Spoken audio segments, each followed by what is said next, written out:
Welcome to the Epic Success Podcast. I am your host, Dr. Shannon Irvine. I have a treat for you today. One of my big dreams was to have the Hollises on the podcast. Today, you get to hear from Mr. Dave Hollis of the Hollis Co., talking about his newest book, Get Out of Your Own Way, The Skeptic's Guide to Growth and Fulfillment. We dive into so much of personal development, personal transformation through the book and the lens of the book that he's written, with the 20 lies he's believed and how he's counteracted them. It's a powerful piece of work, and this conversation, I believe, will be mind-blowing for you. So without further ado, here is Mr. Dave Hollis. Welcome to the Epic Success Podcast, Mr. Dave Hollis. Thank you for having me. I am excited to be here. Okay, so we're stoked because, first of all, today is book launch day for Get Out of Your Way. I love the subtitle of the book, The Skeptic's Guide to Growth and Fulfillment. What got this exciting idea going in your brain? Like, there needs to be a counterpart here. There needs to be some balance from the other side. I would love to hear what went on in your mind as you were creating this book to launch out to the world. It's so interesting because it was not born originally from a place of me believing that I ought to write a book, or that I was put on this planet to do that, or that I even had a message that was necessarily needed in the world.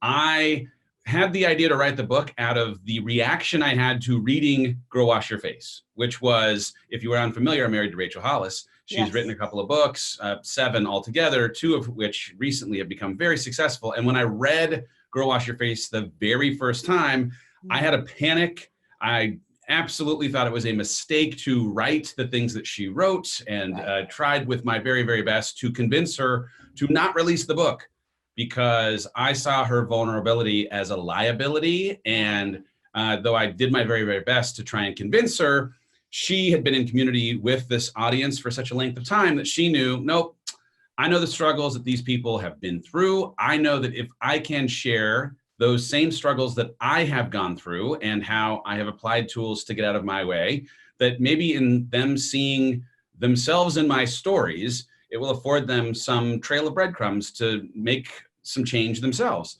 Right. And so despite my initial reaction, despite my urging her to not release the book, I was witness, as we jumped into doing this work together, the phenomenon that was the response to Girl Wash Your Face. And so many people were saying, oh my goodness, because of your vulnerability, because of your willingness to be really, really honest and share the truth of your struggle, was I able to see some of my own struggle as being normal, and some of the tools that you used as potentially applicable to me. And so I have my aha moment. Well, I struggle. I, at the time, was definitely in a place that I would consider stuck, or at least emerging from stuck.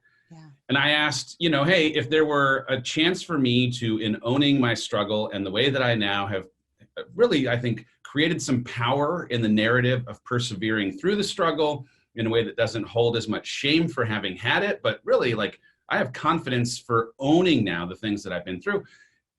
Would that maybe be a tool that could be helpful for people? And I think the answer ends up being yes, man. The stories that I was believing that were holding me back, they're universal things. But I'm not my wife. I am wired unbelievably differently than my best friend, in that, to the point of the subtitle of the book, I've been a skeptic my whole life of even things like the book that I wrote. I've been a skeptic. And as much as she was always a believer in the benefit of tools, I, because of my skepticism, rejected them at the expense of becoming wholer faster. I've struggled with mindset challenges. I am very much the fixed mindset person for most of my life, to my wife having been born growth mindset oriented. I've struggled with motivation in the way that I am more extrinsically or externally motivated, so her being a more internally motivated person. Yeah. So I said, you know what? Hey, I've just now witnessed the power of sharing your stories. I know I'm wired completely differently. If my stories are universally a thing that other people struggle with, and if my wiring is maybe something that people can relate to, then man, I ought to give this thing a shot. And if I'm going to do it, I guess I got to try and go down that similar path that she went down, in terms of fully going for it and telling all the things which was freaking hard, but I think ends up being part of why the book will be the kind of resource that actually affords people the chance to get out of their own way. Yeah, and get out of their own head. And we were sharing before we went live on the podcast. My husband was so excited. Literally, when we got married, I said, he wears a cape with an S on his chest for Superman, but also for skeptical man, because that was the lens in which he sees everything. So I would bring like this visionary, great idea, and he would tell me all the things that were not going to work about it. And that was that moment that I realized we are wired so differently. And I love that you brought up the concept of shame, because I would love for you to talk about that as a massive executive with one of the biggest corporations that we know of, Disney, for 25 plus years.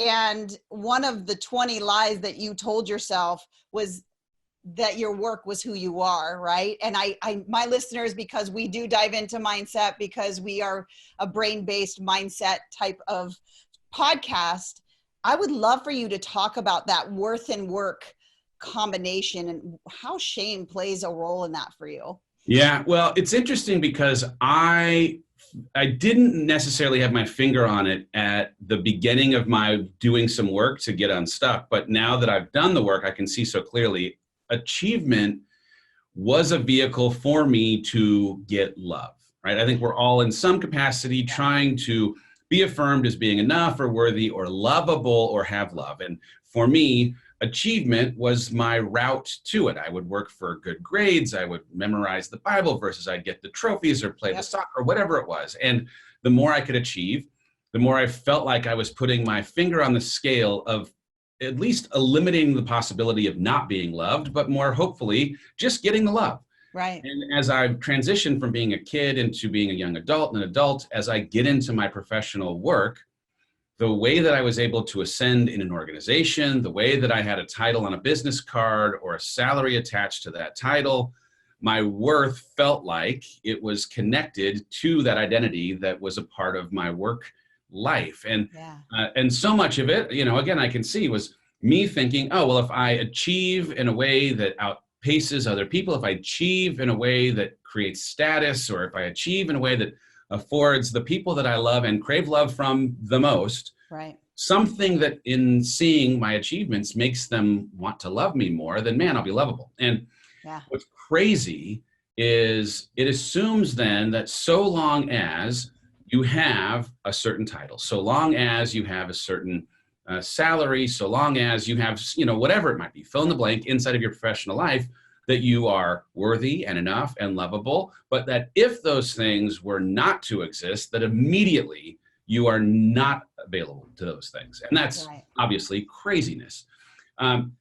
Shame, like as a part of this conversation is a different thing, right? Like my achievement and tying my value to who I was, in my personal life because of where I worked was one thing. But shame, interestingly, in this instance, ended up rearing its head when me staying inside of a professional setting that had me slowly withdrawing from my, responsibilities as the kind of husband I'd hoped to be or the kind of father I'd hoped to be, had me showing up as someone that when I was falling asleep at night wasn't proud of who I was.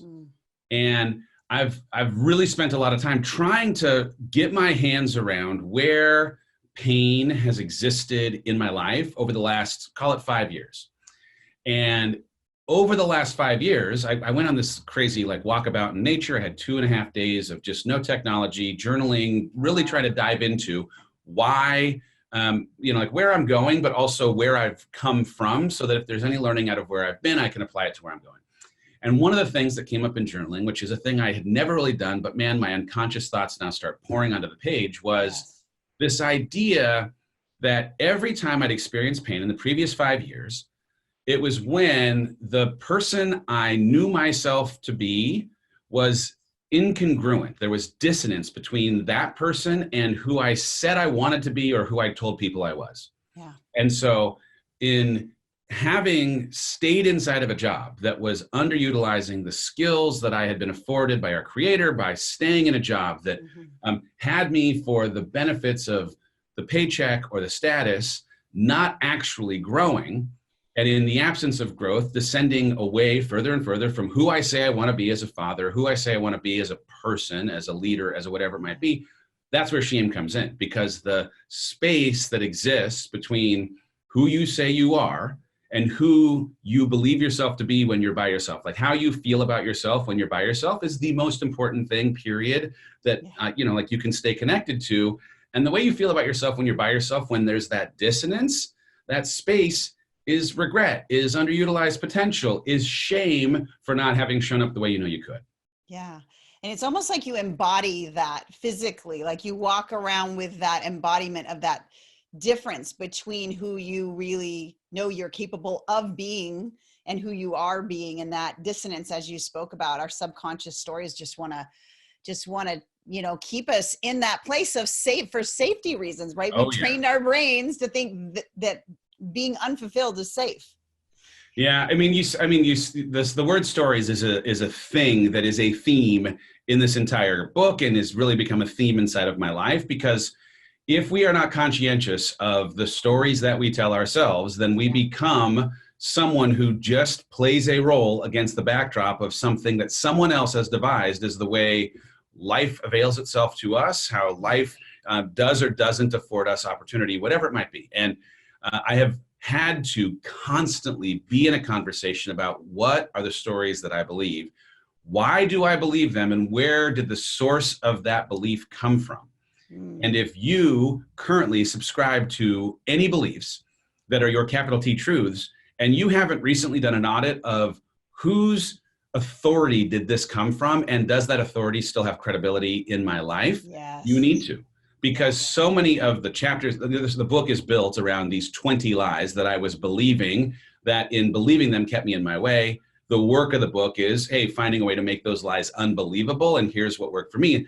For me, the work a lot of times was going back to the source of where the story that I was believing that was keeping me in my way came from, and asking, does the voice of authority that told me these things, that told me this story, still have authority in my life? Do they still have credibility in my life?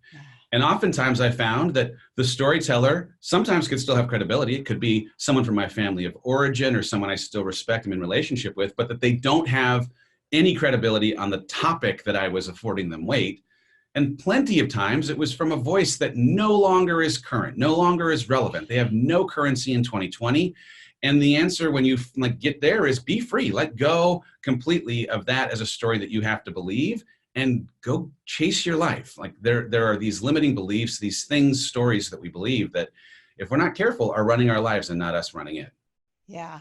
And staying in unawareness is not an option anymore. And that's where we'll hear language. And I know you're an amazing coach. I've been in your coaching. So thank you. I know, the idea of stuck, right? Stuck is just a description for when you aren't aware of the story that you're telling yourself over and over again. And then your subconscious is automating for you to not even have to think about. So the slowdown was a big part for you then, getting those 2 days in nature, unplugging and starting to hear what was going on. That was a big part, but that was further in the journey. For me, truly, the decision to do some work came out of a very interesting sliding doors kind of conversation that my wife and I had when because of the weird transition between 30 and 40, where I'm asking these bigger existential questions about why I'm on this planet, not having to utilize all of these gifts in a job that every other person might think is fantastic, but because of the strength of my team and the strength of the films that I was working on, just wasn't challenging me as much as it should have to make me grow. I, in being in that stuck place, was confronted by my best friend and accountability partner in a way that was the hardest and best thing that could have ever happened for me. And it was not that long ago, 3 years ago, where we're sitting having a conversation about her decision to pursue growth every single day because it is the number one commodity in her life. Yeah. And that she has decided that because of how important it is for her and the way that she will continue to become every day better version of herself tomorrow, that it's a journey that she's going to go on either with or without me. And she's very respectful in representing these feelings. It was hard to have this conversation, but she is honest in recognizing in a way that I could see it for the very, very first time. Listen, as I go on this journey and I continue to grow every day, if you stay stuck in what has now been a 2 years or so deviation from this person that was not stuck prior to getting into this place, we're going to grow apart, right? Like we're going to go on a divergent path where a year from now, will we still be going on dates? 2 years from now, will we still be making out? 3 years from now, will we still be married? Yeah. And I knew the answer to these questions, but getting the gift of that vision of what might happen if I didn't take drastic action to address the things that I was doing to get in my way, I don't know that I would have necessarily, of my own volition, made some of the decisions to do the work.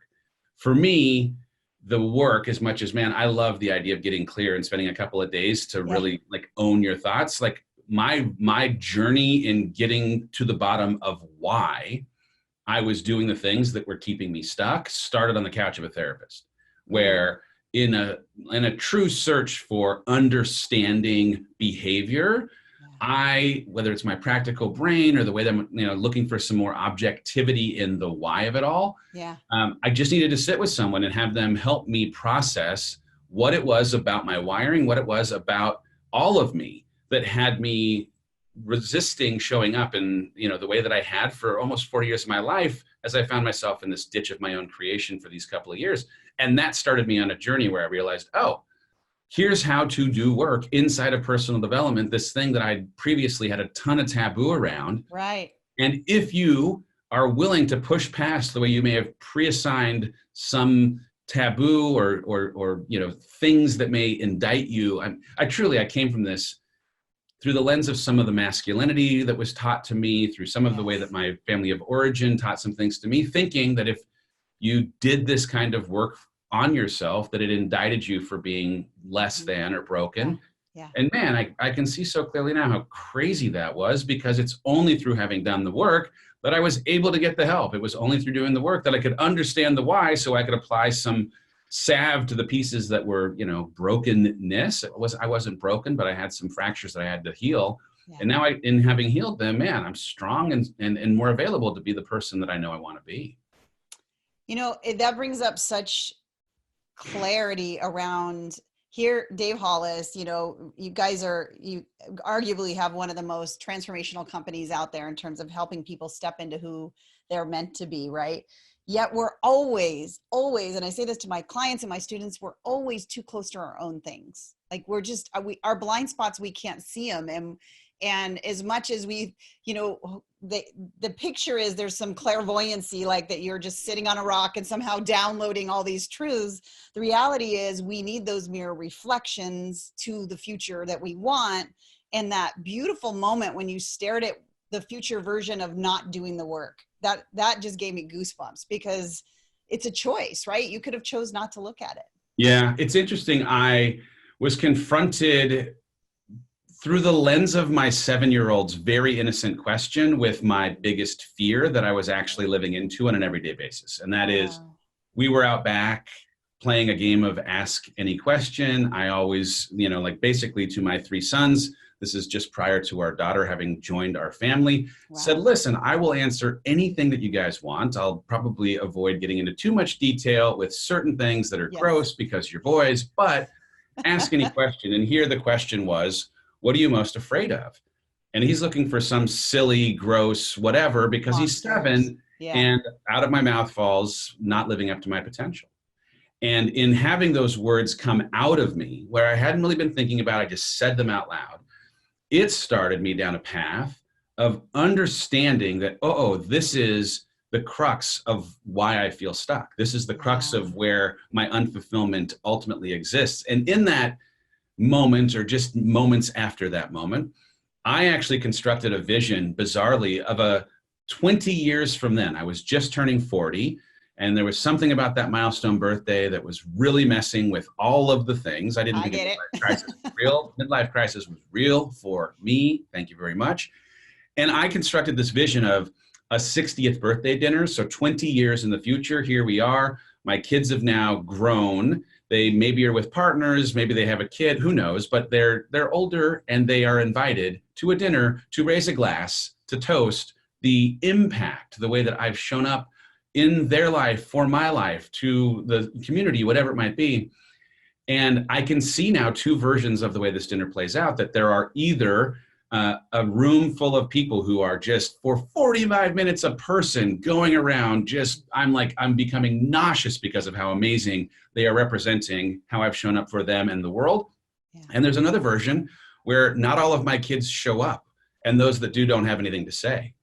And it's interesting because I can stay motivated by and connected to either of those, though I tend to be, bizarrely, someone who really, on the days that I don't feel like it, which happens way more often than not, walk out to the gym, eat the greens, drink the water. When I don't feel like doing the things that I know will prepare me to have the kind of day that I want to have, I can stay connected to having that dinner without RSVPs. And boy, it is the catalyst for leverage that is so powerful. Whether it's positive or negative, if you're listening to this, you need to have clarity on either with explicit detail of exactly what you want your 20 years from now moment to look like. And I will argue the opposite of that, that if you don't get over what other people are thinking about, if you don't shed the worry of failing, if you don't take control of some of the coping mechanisms you're dealing with, then this is also what is a possible 20 years from now version of what could happen. And stay connected to whatever motivates you and creates leverage for you best. And the beautiful thing of this that my tribe knows, we talk about brain priming in our neurocoaching model. You're actually showing your brain doesn't know the difference between reality, right, and a future version of yourself. It only knows what you believe and tell yourself every single day. Yeah, so it's interesting because we start our day with these statements of fact. They are future-looking statements of fact written in present tense as though they've already happened, so that our brain spends the day looking on an unconscious level for the ways to connect and make those things manifest. And it has been, forget it. It's one of the most powerful tools. On the big level, it can be about business. On a simple level, it could be, I write down the statement that I actively pursue my wife every day. Yeah. And it is a trigger for, okay, what is active? What is pursuit? How do those words have to manifest in real time to make that future-looking statement a truth? I am a present dad who connects with their children without technology. Okay, I'm present. I am connecting without technology. So now if I find myself with my phone, and trust me, I struggle with it, but I write it every day so that when it happens and there's incongruence between what I've suggested is going to happen in my day and how I'm showing up, it's an alarm goes off for me inside that says, hold on, you are acting in a way that is against what you've primed yourself for the day. Yeah, that's beautiful, because no longer are you available for being on autopilot, right? Well, you're less available. What I've come to realize for sure, in having spent more and more time understanding how much of what we do lives inside of the subconscious autopilot mode. If normally it's 40 to 50%, some people argue more, some people argue less, but if about half of the things that we do ends up being on autopilot, I want to, game the system to get it down to as low a percentage as possible, right? And if there ends up being some autopilot that does exist, I want those automatic reflexes to be for me and consistent with the personal values or personal brand or way that I hope to show up, so that when I'm falling asleep at night, when I am by myself, how I think about myself, the more that there is, again, that consistency between who I say I want to be and who I showed up as during that day, that there is exact overlap. The Venn diagram is just a single circle. That is a good day. That is a good day. Oh, Dave, I love it. All right. There was one of your 20, and of course we're not talking about them all, because guys, you need to go grab this book. I feel like it's going to be a manifesto a little bit for your mind, to be able to know, not only are you not alone, because that's the big lie. We think that we're all alone in these thoughts, right? But you picked up a thought that I would love for you to talk about, and talk about how you flipped it. So we talked about the work worth combo, but what comes out of that usually, and a lot of my listeners have talked about this, is that stops them in their tracks, this fear of failure. And I love the way you say it. Failure makes you weak. That was one of your statements. So I would love for you to break down how you went after that lie and what it looks like today. Yeah, well, it's interesting because it's very much like that was a condition of my fixed mindset. And so I'm sure that everyone who's listening has read Carol Dweck's Mindset book, but if you haven't, read that book. It was, for me in this journey, such an important linchpin for unlocking why I did the things I do and how to now think differently about doing things. I was in this position where, after having had this 20 plus year experience in entertainment, and the last 17 of which at the Walt Disney Company found me leading the sales organization, I was in a job where, because of, again, the strength of the leadership, greatest leadership on the planet, because of the team, I had the greatest teams around the world, period, in the business, and the strength of the intellectual property, I came in and the company had just acquired Pixar, and then in succession acquired Lucasfilm and Marvel Studios. And so the combination of Disney, Marvel, Pixar, Lucas made my job as head of sales, selling films to movie theaters, a thing that I could not fail at. Yeah. And that was not necessarily like a testament to me being amazing necessarily, though I think myself a good contributor inside of the company. It was really a reflection of all of these amazing things, team, leadership, film, come together.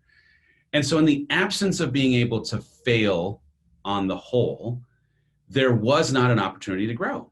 And it wasn't until I was in the earliest parts of my journey inside of personal development that I had the gift aha moment that the strongest, or one of the strongest, but I'll argue for me, the strongest connection in the universe is this connection that exists between growth and fulfillment. Right? I'm at 40, struggling to unpack why I feel so unsatisfied with a job that everyone else thinks is great, and the healthy kids and the wife. And it was singularly that I, because of the absence of failure, was not growing. And if I am interested in being fulfilled, there is only one single way that I can have that happen, and that is to push myself into places where I do not yet have competency, where I am guaranteed the opportunity to fail for the opportunity to fail. So I had to make a hard choice: stay inside of what was at the time a guaranteed contract, working at the greatest company on earth, big, huge films, lots of access, and everything else, or leave a job that few leave to go pursue something with my wife, which at the time, right, we make this decision before Girl Wash Your Face comes out. So man, we were, betting on ourselves and betting on her more than betting on us, and deciding to go into entrepreneur world where she had lived for 15 years, but I'd never spent any time.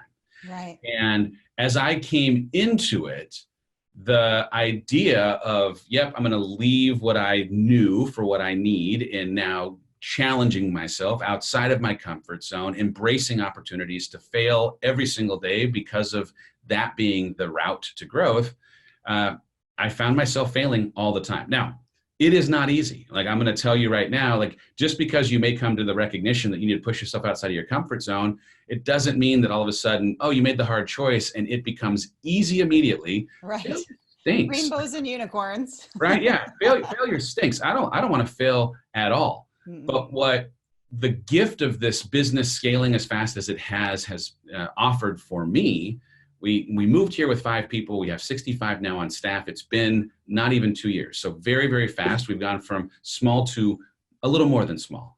And in that, the little more than small team still every single day fails at something. And that is not, again, an indictment on them not being good people, not trying their very, very best. It's more a reflection of, one, the price of entry if you want to be an entrepreneur, and 2, a recognition of so many of the things that we're doing being more of what I would call trailblazing than where I came from, which was more trail management. I come out of these established organizations and conglomerate companies where people with a ton of subject matter expertise understood the way things worked. They applied those skills that they had to solving problems that had come up over and over again, and small problems were taken care of before they ever became big problems. Here, we are just in an environment where we don't have this like acquired knowledge just yet to do a lot of the things that we are going to do as we grow this company. Yeah. But acquired is the key word. We are in pursuit of acquiring knowledge, and the richest stream of data on the planet is the data that comes through failure. Yeah. And so I had to completely reframe the opportunity that will come every single time we make a mistake as it being for the future company, as it being for me as a future leader, as it being for any individual contributor here, as it being the thing that will help them get for their tool belt a set of tools that will make them relevant and an unbelievable asset 5 years from now. Yeah. Yeah. And, you know, I love that you're telling this might be the first time somebody hears this on our podcast about you and about Rachel in terms of culture and of culture of failure. But I recently watched your team meeting that your all hands meeting, and listened to you get up there and talk about that very thing of wanting them to fail frequently and learn from it. And just this environment that you create because you've walked through this fire, right? Because you've been willing to feel the pain of it and see the results of it too. And now your team gets to go out and learn and grow in a way they wouldn't have been able to had you not experienced that. Yeah, well, we've had some very interesting conversations. And one of the more interesting and harder conversations that we've had to have with this team of unbelievable people, we love these humans, is in articulating the audacity of the vision for where we think this company will be 5 years from now. Yeah.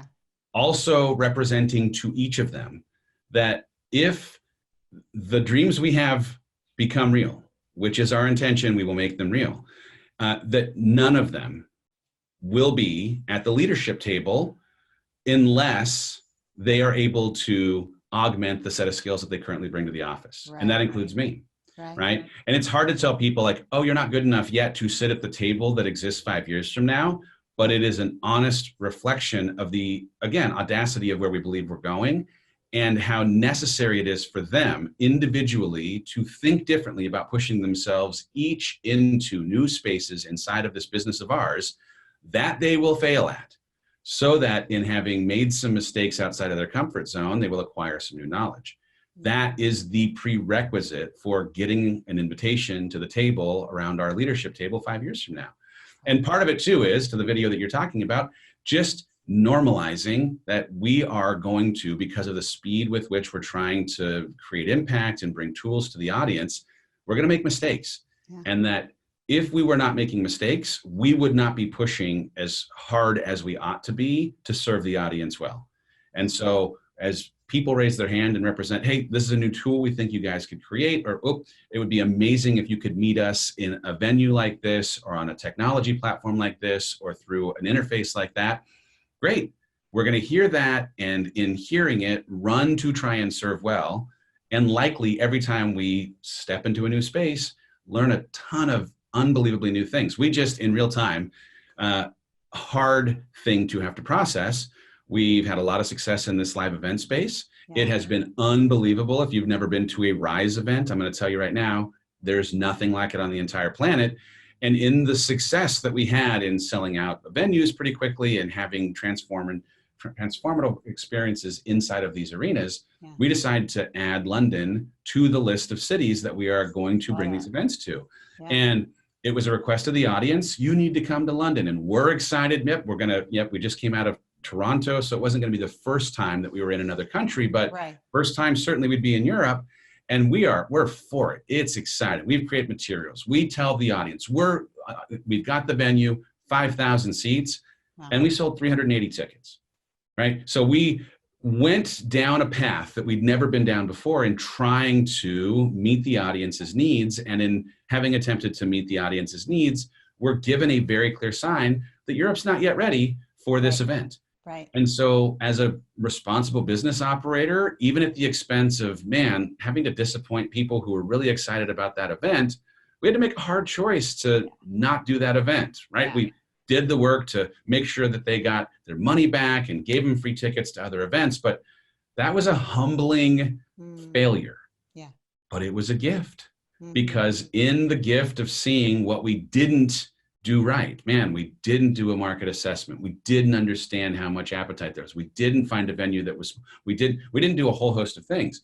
Right. We're going to do that better next time, right? And so, but framing it for this team as something that, man, even in something that smarts or, man, makes you feel sad for having, maybe put yourself out there and disappointed some parts of the audience, it is for us and for the team, the people, the company we're trying to become. Yeah. Oh my gosh. I love that example so much in real time with what's going on. And I agree. If you haven't been to one of their events, we're going to talk about that in a second. Dave, I would love, as we're wrapping up, I would love for you to, now you're you've written the book, you've put this beautiful life work out there. Your baby is live and out and available today. How would you define getting out of your own way today?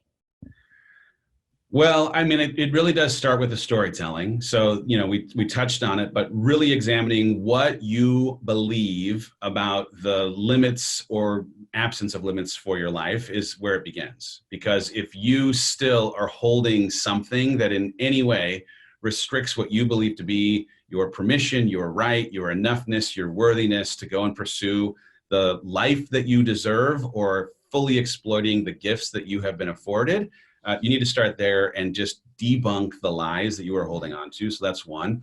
Two, I'm crazy about this tattoo I have on my arm. I got it at the beginning of my journey. It says, "A ship is safe in harbor," but that's not what ships were built for. It has been something that, I got it as in part a promise to Rachel that I would always be pushing myself outside of my comfort zone so that I would fully be showing up as this human that she deserves and that she married, that I will not fall back into some of the trappings of my having been previously attracted to certainty at the expense of growing. I got it as a reminder for my kids. I have 4 kids. It's like 1,000 children. And I want to encourage them every single day that they have a responsibility to live fully into who they were put on this planet to be. And the only way they can exploit all of the gifts that they were given is to leave comfort and do things that scare them. But I also got it as a reminder for myself. And you, listener, will need to find something that can anchor you to this reminder also, that I was built for this, that I was put on this planet to do this work, that the decision to leave the harbor, I thought the decision to leave the harbor was the hard decision. It was the first of a string of hard decisions, and I have to continue to make the hard decision every single day to maintain my balance, to have the legs of the sea, so that I can now see the waves that are coming and welcome them, and fully take advantage of the growth that comes in their being uncomfortable. And so if you, again, if you are clinging to certainty, if you're clinging to comfort is the casualty of growth is a line out of the book. I have to remind myself every day, it is not supposed to feel comfortable, but I am exhilarated because of the fact that it isn't. And I am stronger. I am more fully standing in the person I know I want to be. That alignment that I am hoping for, the way I think about myself when I am by myself, is a reflection of having pushed myself away from the safe harbor. Oh, so beautiful. And one of the things I want to do as we're wrapping up, because you mentioned Rise, San Diego's coming up. I'll be there in the VIP level. Cannot wait. So what I want to do, because I really want this book in people's hands. And so I want you, as you're listening to this, when you buy the book, I want you to take a picture of your receipt, tag Dave and I on the socials, and we will be picking at random somebody to join us at Rise San Diego to experience Dave and Rachel firsthand. And also you'll get a VIP coaching session around that as well. So that's I really amazing. want to encourage people, right? I want to get them, because it's all sounds good when we're listening in a podcast, but are we going to soak it in? Are we going to read what could potentially take us to that next place? So I want to challenge my listeners, go buy the book, tag us both. That's the only way you enter. And let's see you there at Rise. Let's party together at Rise like you've never done before, right? Wow, that's amazing. I love that idea. Yeah, lots of fun. So Dave, Super honored to have you on the podcast. So excited for this book, and just thank you for your work in the world. Thank you for having me. I appreciate it. I hope people got something out of this today. And as you said, tag me when you listen to this. I want to be able to encourage you myself. Have a great day. Leave the harbor. Go do something that scares you. That's right. I love it. Okay. How fun was that? Dave Hollis here on the Epic Success Podcast. Not much more to say than that. Super excited. Go grab the book. All the links are below. And really, get that ship out of the harbor. Do what scares you. Yes, your brain is going to have a toddler temper tantrum. But listen, it's not good for a toddler to be driving the semi that is your life. All right, that's it for this episode of the Epic Success Podcast. I'll see you next week. Bye for now.